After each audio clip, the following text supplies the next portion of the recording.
안녕하세요. 지멘 방송을 청취하시는 모든 성도님들과 각교의 선교사님들께 주님의 이름으로 문안드립니다. 오늘은 지금 대선 다음으로 미국에서 가장 뜨거운 논쟁과 함께 빠르게 번져나가고 있는 성전환자 보호 법안에 대해서 여러분과 나누고자 합니다. CDC에 의하면 미 전역의 0.3%도 안 되는 성전환자들을 보호한다는 핑계로 이제는 공립학교뿐 아니라 정부 빌딩 안까지 화장실과 탈의실, 샤워실까지 남녀 함께 같은 시간에 혼용을 시키려는 이유가 정말로 성전환자들을 위한 것인지 아니면 정치인들의 정치적 욕심을 위한 그런 이유일까요? 진짜로 성전환자를 위한다면 가장 먼저 우리는 성전환을 시켜주는 의사들과 또한 성전환자들의 상담자들인 심리학자들이 성전환에 대해서 뭐라고 하는지 그들의 의견을 듣지 않을 수가 없습니다. 그래서 오늘은 수십여 년간의 긴 성전환자로 살다가 정상인으로 돌아온 월트 헤이어라는 분에 대해서 나누고자 합니다. 1966년 10월 4일자 뉴욕 데일리 신문의 가심란에는 1년 전까지만 해도 남성이었던 한 여성이 맨하탄에 위치한 여러 클럽에 입장한다는 기사가 실렸었습니다. 그녀는 볼티모어에 위치한 존 홉킨스 클리닉에서 성전환 수술을 받았다고 하는데 남자에서 그녀라고 바뀐 남자가 바로 월트 헤이얼이었습니다. 그로 13년 후 1979년에 이르러 성전환 수술을 제대로 평가할 수 있을 만큼의 꽤 많은 시술이 이루어졌습니다. 이제 비로소 실제 환자들을 대상으로 한 조사가 가능해진 것이죠. 성전환 수술이 얼마만큼의 효과가 있었을까요? 그리고 환자들의 결과는 또한 어땠을까요? 첫 번째 발표는 Dr. 해리 벤자민을 통해서 나왔습니다. 그는 성전환 환자를 위한 개인 병원을 운영하며 그들을 위한 호르몬 치료와 성전환 수술을 지지하는 의사였습니다. Journal of Gay and Lesbian Mental Health 잡지에 따르면 1972년에 이르기까지 그는 미국에서 수천 명이 넘는 많은 성전환자를 치료했다고 합니다. 그리고 벤자민 박사의 병원에서 함께 일하던 찰스 힐런펠드라는 의사는 벤자민 의사와 함께 일하는 6년간 500명이 넘는 성전환 환자에게 호르몬 치료를 감행했었던 의사인데요. 이 찰스 의사는 동성애자입니다.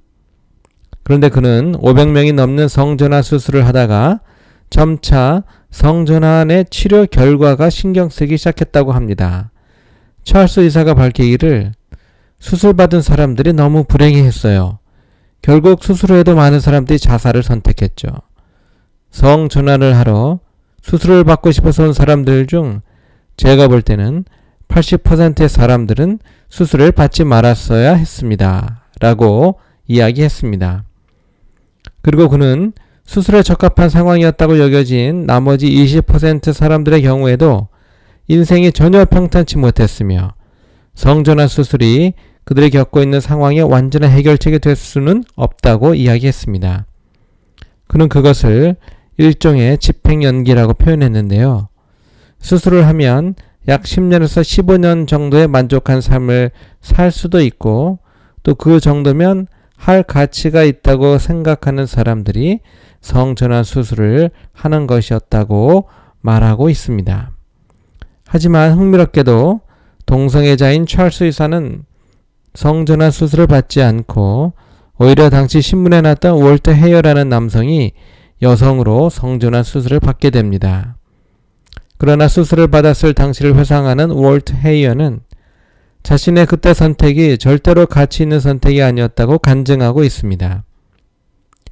수술한 지 7, 8년 후에 그런 상태가 더 악화되었었기 때문이죠. 거울에 비친 자신의 모습은 여자였고 서류상에도 마찬가지로 여자였지만 그 집행연기 기간이 끝난 후 월트는 다시 남자가 되고 싶어하는 자신을 발견한 것입니다. 전에 그가 간절히 여자가 되고 싶어 했던 것처럼 말이죠. 월트 헤이어는 자신이 수술을 받았던 찰스 의사에게 가서 그의 이야기를 듣기로 했습니다. 찰스 의사는 500명의 성전환 환자 치료 경험을 토대로 월트 헤이에게 이야기하며 성별을 바꾸고 싶은 욕망은 심리학적인 요소에 의한 것이라고 그도 역시 월트 헤이와 같은 결론을 내려주었습니다. 찰스 의사는 Transgender Subjectivity A Clinical Guide에 이런 내용을 싣기도 했습니다. 그동안 해왔던 모든 수술은 말로 표현하기 힘든 갈망을 채워주지 못했다. 훨씬 심각한 본질적인 것은 생각 못하고 겉으로 보이는 것만 치료였다고 볼 수도 있다 라고 이야기했습니다. 결국 찰스 의사는 1975년에 월트 헤이어의 뇌분비학을 그만두고 정신의학 공부를 시작했다고 합니다. 그리고 월트 헤이어는 Paper Gender라는 책을 집필 중이었을 때 찰스 의사와 통화를 다시 했다고 합니다. 혹시 성전환 수술에 관한 그의 견해가 달라진 건 아닌지 궁금했기 때문인 것이죠. 하지만 찰스 의사도 여전히 같은 생각을 가지고 있다고 전했습니다. 요즘처럼 성전환에 대한 정치적 변화가 많은 가운데에서도 동성애자이기도 한 그가 성전환 수술은 성전환을 갈망에 만드는 심리적 요소에 대한 해결책이 될 수 없다는 생각을 고수한다는 것이 당시 월트 헤이어로서는 매우 흥미롭게도 했었습니다. 1970년대 중반 심리행동과학협회의 사무총장이었던 폴 맥휴 의사는 그 당시 클리닉의 원장이었던 존 메이어 의사를 통해 그동안 치료받아왔던 환자들의 결과에 대한 철저한 조사를 시행했습니다. 그리고 맥휴 총장은 이런 얘기를 했죠. 수술받은 환자들은 심리적으로는 아주 약간의 변화만 있을 뿐이었어요. 그들은 인간관계나 직장 내에서 수술받기 전과 같은 문제들을 겪어야 했습니다. 그들과 가지고 있던 문제로부터의 탈출의 소망은 이루어지지 않았죠.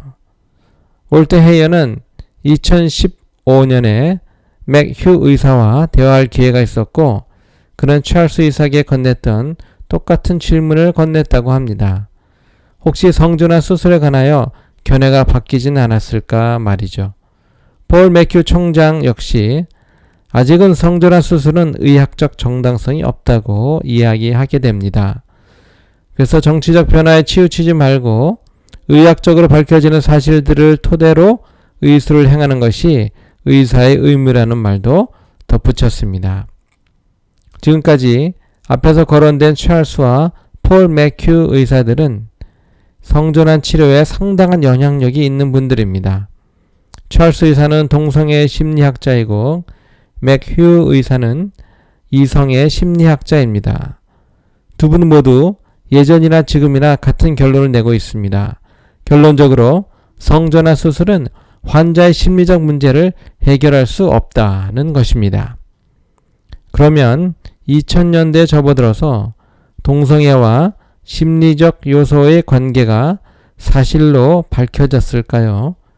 연구 결과에 따르면 거의 모든 성전환자들이 심리적 장애도 함께 겪고 있는 걸로 나타났습니다.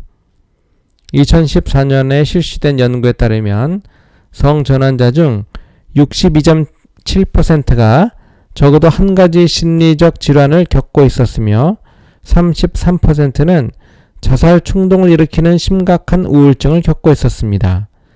유럽에서 이뤄진 또 다른 연구에서는 70%의 환자들이 한 가지 이상의 불안 장애를 일으키는 엑시스 질환을 겪고 있는 것으로 밝혀졌습니다.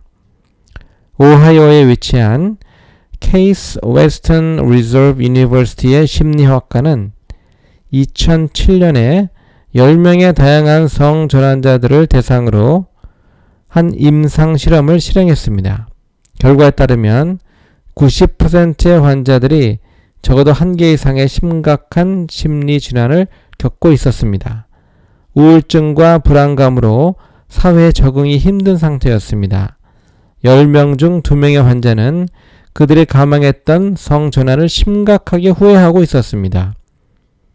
하지만 아직도 인권보호라는 명목을 내세워 정부 각처에서는 동성애자들의 겪고 있는 심리적 장애에 대한 검사와 치료의 길을 막고 있습니다. 케이스 웨스턴 리저브 유니버시티의 연구 결과를 보면 이들은 이미 이런 법적 문제를 미리 예견하고 있었다는 것을 알 수 있는데 그들은 이렇게 이야기하고 있습니다. 인권 보호를 존중한다고 해서 그것이 심리적 검사와 치료를 대신할 수 있는 것은 아니다. 성정체성 전문가들은 언론에 비춰지는 소수의 좋은 모습보단 대부분의 환자들이 겪고 있는 그 어려움에 집중해야 한다 라고 말하고 있습니다. 성전환 수술을 감행한 사람으로서 월트 헤이어는 자신도 이 연구 결과에 동의하는 바라고 밝히고 있습니다. 정치는 의학과 융합되기 힘든 분야입니다. 정치적 요소가 의학에 개입될 때 그 희생은 환자들이 될 수밖에 없다는 것이 지금까지의 결론인 것이죠. 그렇다면 성전환자들의 자살률은 과연 어떨까요? 그것은 다음 시간에 알려드리기로 계속하겠습니다. 감사합니다.